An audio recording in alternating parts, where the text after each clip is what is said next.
When you first went down to Pittsburgh to see this mural that we discussed, what was your first reaction when you saw it in the lobby of the Oliver building? I think my first reaction was it was just such a beautiful piece of work. I just loved the abstract art, and I always have. And I was just very impressed with his, coloration and so forth. But I was just a little taken back about the size of the project and the way it was framed in with this stainless steel frame. How are you really going to get this thing off? That could be a real challenging problem. One day I was driving to work, and I was driving past a huge home that was being built by Jim Dunlap. And the light bulb went off, and I said, if anybody knows some master craftsman, it's Jim Dunlap, because he's built homes in the valley for years and always does quality work.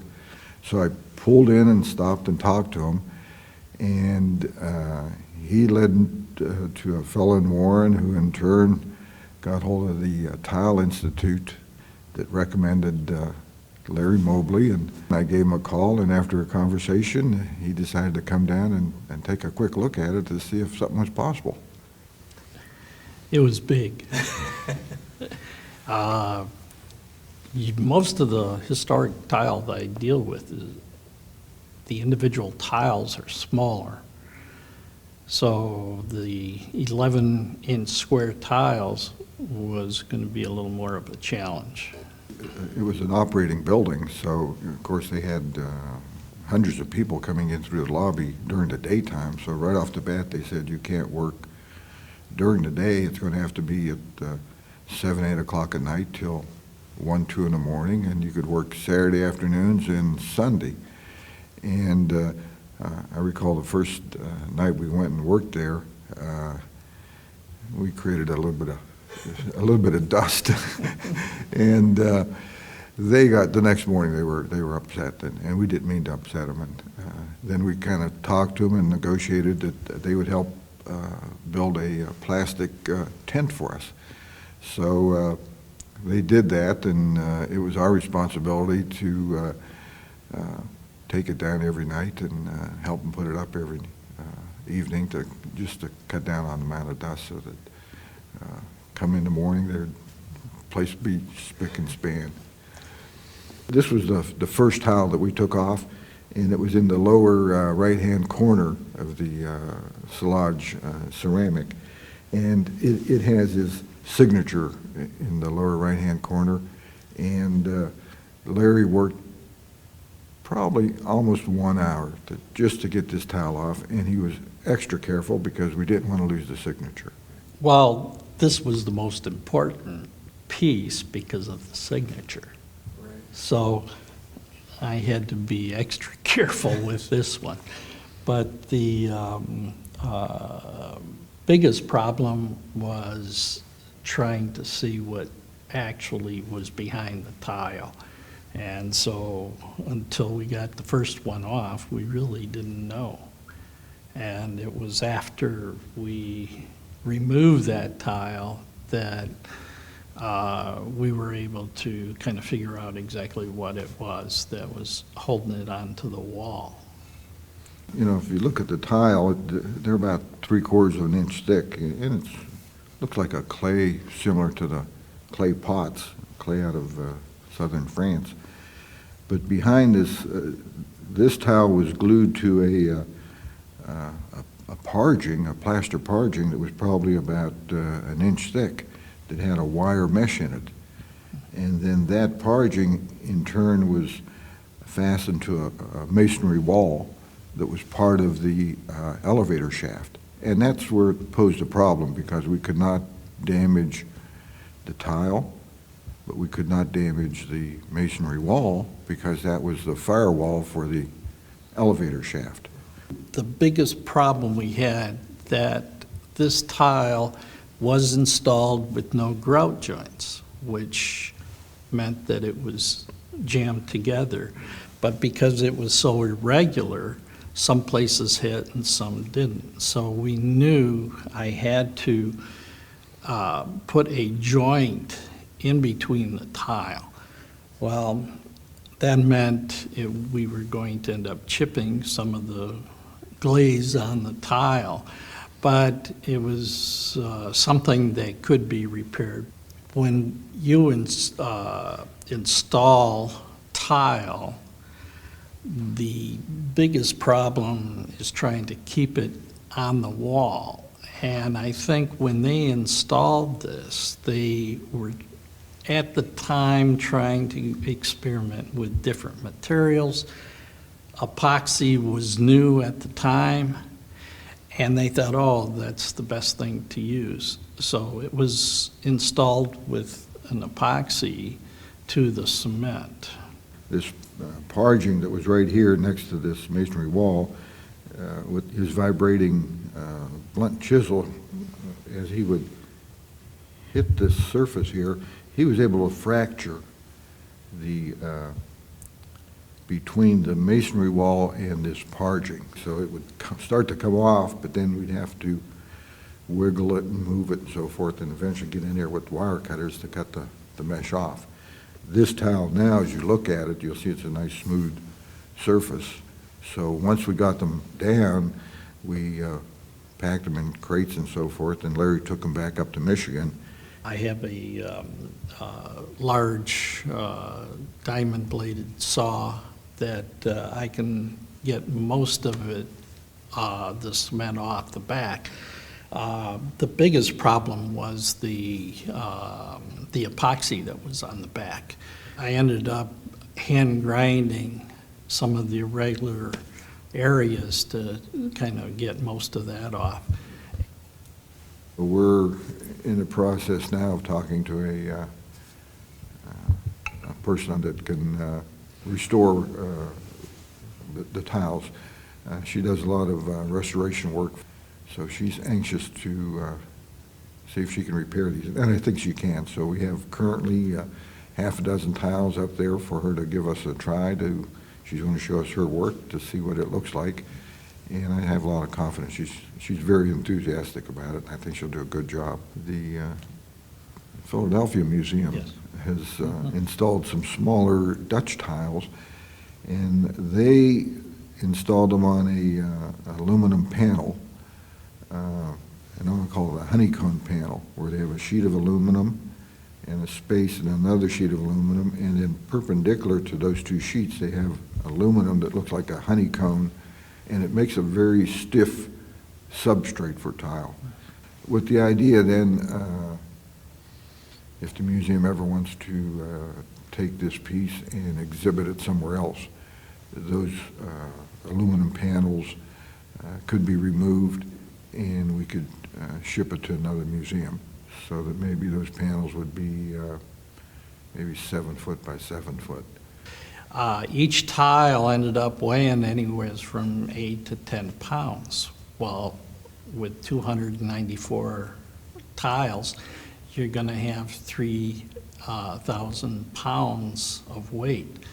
And it's going to be a challenge to be able to stack all these tiles up. Most of the historic tiles are smaller. There might not be as many, so it's easier to put them on a small panel. But when you take this many tiles and stack them up, you're going to have a lot of weight.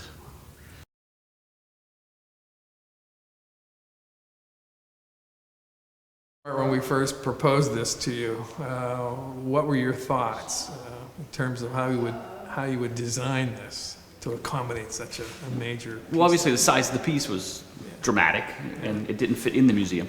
Right. You guys had the idea that you wanted to face the world. Right. And then I had the idea that maybe we don't want it to face the world every day.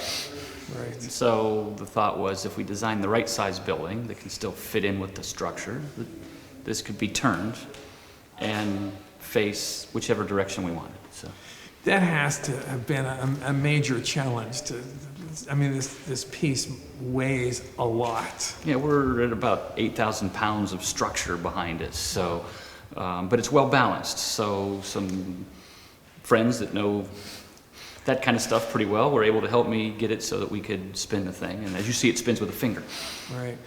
I think the amazing thing about your design was how it is incorporated so beautifully into the architect, Tom Schroeth's original design. I mean, it just seems like this is what, if Tom were around, he would have designed this. Well, obviously I knew Tom, like you knew Tom, and so I had some time to be in his head and know what he made fun of and what he liked. And so as we were playing with it, I stayed on the same forefront increment format and the same building balance and the same scale. And I think we may have even brought the front of the building to life a little bit without disturbing the original intent.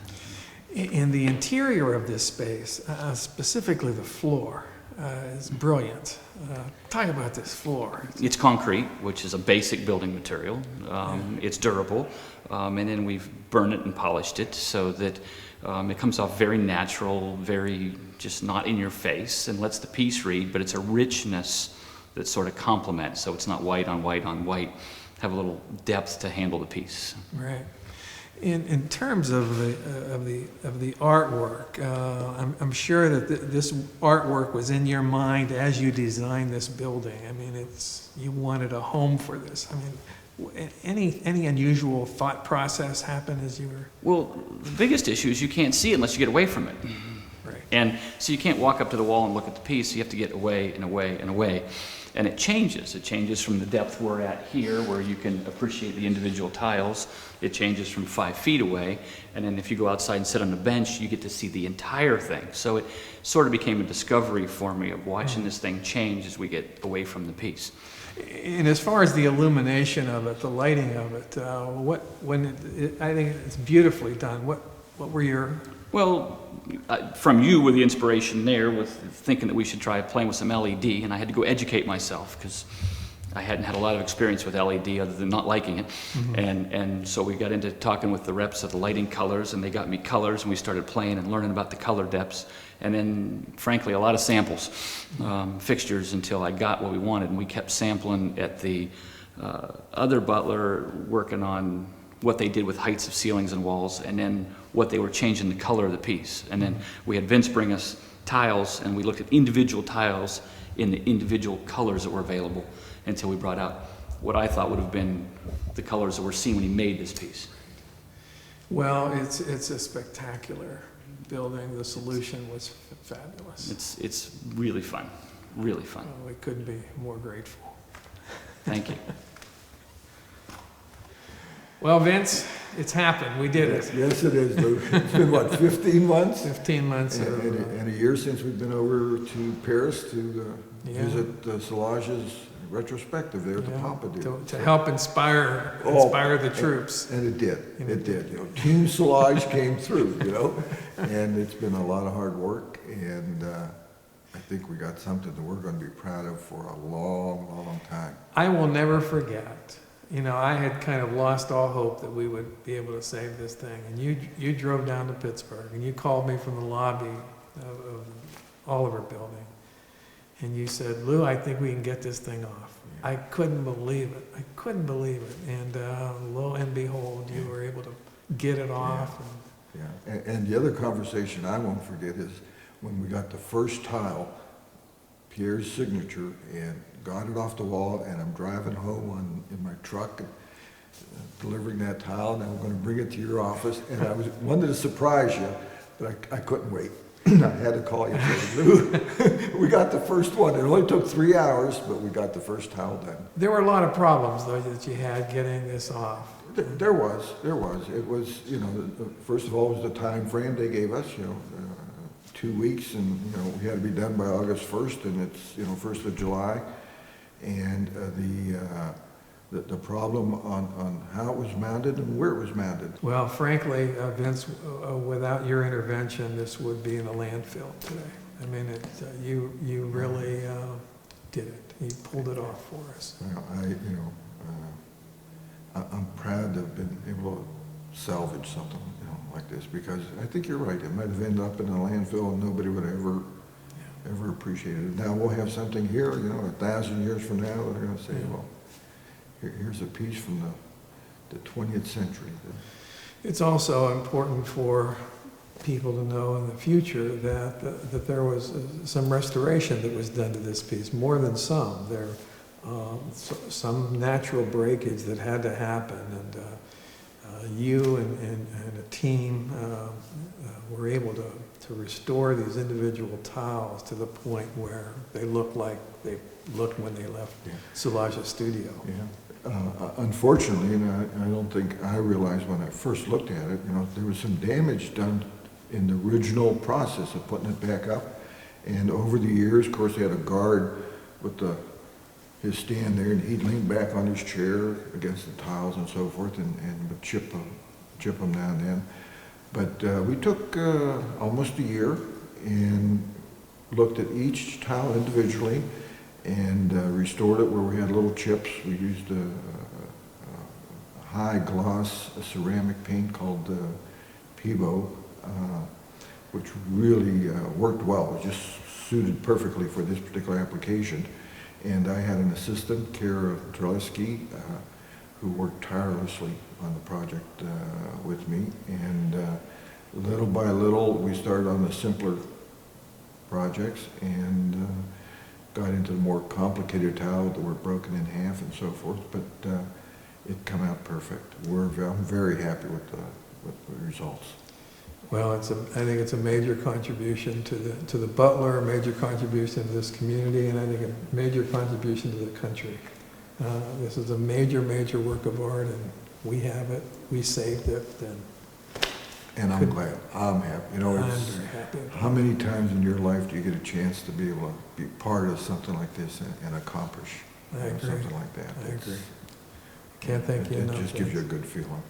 Can't thank you enough. Okay, thanks. Hey, I do it again. I do it again.